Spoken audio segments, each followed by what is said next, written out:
So the eclipse is now over without incident, no demons from CERN, no biblical prophecies. We've got all these conflicts all over the world and no nuclear war yet. So why waste all this time, effort and money on prepping? I'll tell you why.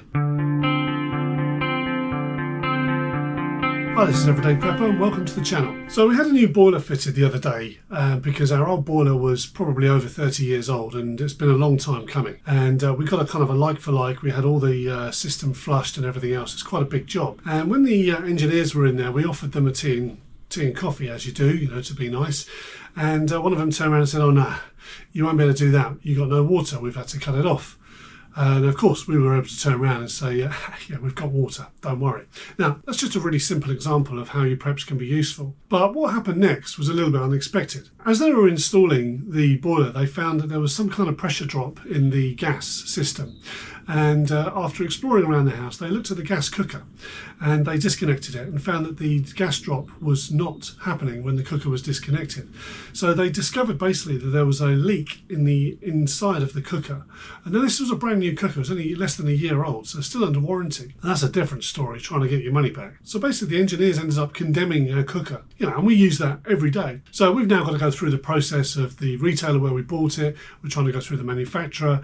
They're all playing games, bouncing us off against each other. So in the meantime, we've been left without a cooker and an oven. So what we've been able to do is basically set up, we've got 2 or 3 camping stoves. We've actually got a caravan with a gas cooker set up and a grill and a hob. We were able to use all of that. The other thing as well, during the installation, because there was no water off, we couldn't use the toilet. So we were able to use our caravan toilet. Now, not everyone's got a caravan, I get that.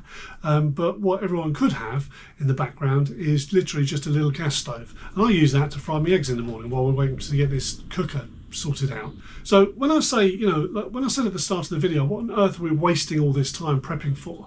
You need to know what you're prepping for. And now I called this channel Everyday Prepper for a reason. And that reason is I found myself, when I first started prepping, I thought I was prepping for an absolute doomsday event.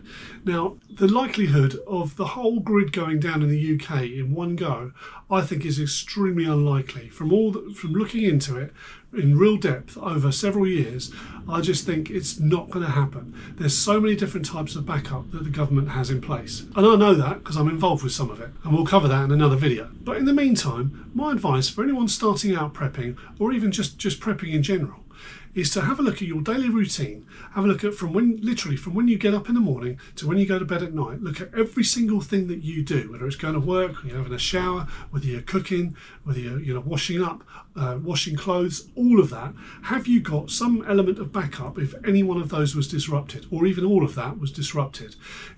We've had massive disruption because of our literally just that one item, our gas cooker being out of action. But we've still been able to cook. Luckily, we've got the oven in the caravan, as I say. Apart from that, we've still managed to be able to cook on gas every morning or every day, no problem at all. It's much more likely that you're going to end up with an isolated or regional incident. If you look around the UK at the moment, there are thousands of people currently without power. There's also thousands of people currently without water, relying on water deliveries to their driveways. So if that was to happen to you, what kind of backup have you got? Have you got some solar power? Have you got it all set up? Some of my videos go into a lot more detail about how to set up a solar power and at fairly low cost. So when you look at your own routine, everyone's routine is going to be different, but you're going to have the basics. Store some water, store some food, have some kind of power backup, have some facilities in the house, some tools in the house to be able to make repairs.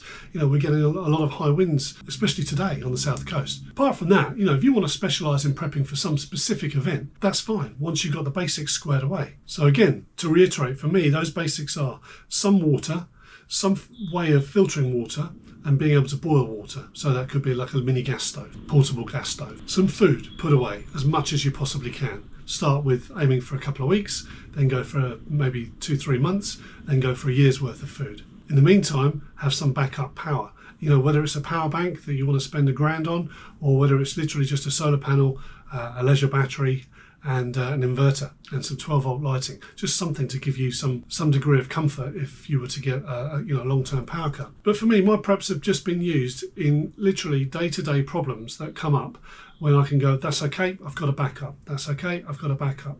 And these things happen, very frequently. what doesn't happen very frequently is major disasters. However, what I know is in a major disaster, because I've been prepping and building all these things up over the years, I know that I'll come out on top pretty much. So I just wanted to point out really that we're all prepping for different reasons. But you know, when it comes down to it, if you've got all the basics sorted out, you'll be prepared for all manner of occasions. And the point I'm trying to get across is probably they're just going to be everyday problems. They're not going to be major disasters. So this channel is all about self-sufficiency and survival without the fear-mongering. And some of the videos I'll make will include homesteading, and there'll be some more detail on, you know, how to collect water, how to raise chickens, for instance. And you'll also find some exclusive members videos where I go into a lot more detail about my current setup with alternative power, mainly being solar. And I'll give you some more detailed information about my specific preps. So just a short video. I hope you get my meaning. There's all this stuff going on out in the world. Unless it directly affects you, which for me, you know, I've been prepping now for 15 years and I've not had one of these disasters. But it doesn't stop me prepping. I enjoy it. I enjoy the satisfaction. I enjoy the comfort of knowing that I've got backup. And it has been demonstrated on a number of occasions, like with the cooker scenario, as I just explained. So as I say, just a quick chat. If you enjoy videos about getting started prepping or just how to do it on a day-to-day basis, then please subscribe to the channel. In the meantime, the sun's just come out. I'm going to go and have some breakfast. Thanks very much for watching and stay prepared.